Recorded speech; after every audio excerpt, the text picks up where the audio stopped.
আমরা প্রত্যেকটা মানুষ যদি অন্যায়ের বিরুদ্ধে সোচ্চার হতাম, কোন জালেম মাথা ছাড়া দিয়ে দাঁড়াতে পারতো না, কোন আধিপত্যবাদীরা আমাদেরকে গোলাম বানিয়ে রাখতে পারতো না।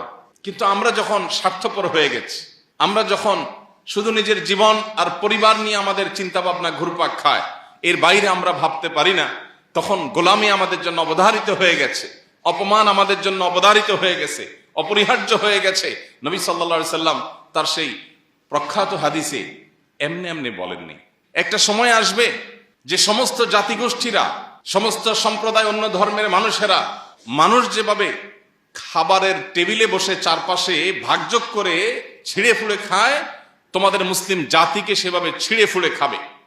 কখনো তোমাদেরকে জঙ্গি তকমা দিবে, কখনো তোমাদেরকে মৌলবাদী তকমা দিবে, কখনো তোমাদেরকে বিভিন্ন দেশবিরোধী তকমা দিবে।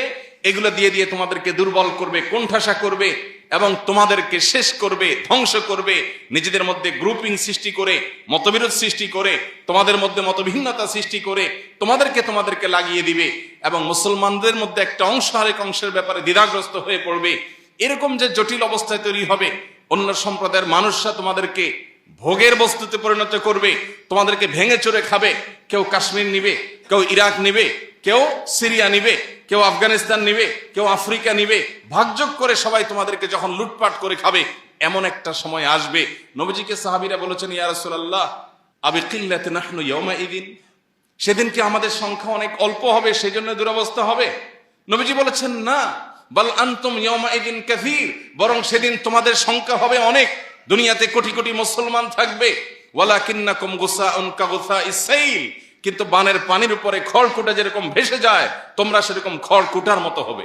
তোমরা আদর্শহীন মুসলিম হবে, নামে মুসলমান ধারণ করবে, নামাজ পড়াটাকেই শুধু ইসলাম বানিয়ে নিবে, অন্যায়ের বিরুদ্ধে কথা বলাকে তোমরা কোনো ভালো বিষয় মনে করবে না। নবীজি বলেছিলেন সেদিন তোমাদের এই পরিণতির দুটি কারণ থাকবে। এক, হুব্বুদ দুনিয়া, দুই, কারাহিয়াতুল মউত। তোমাদের মধ্যে দুনিয়ার মোহ অনেক বেশি হয়ে যাবে।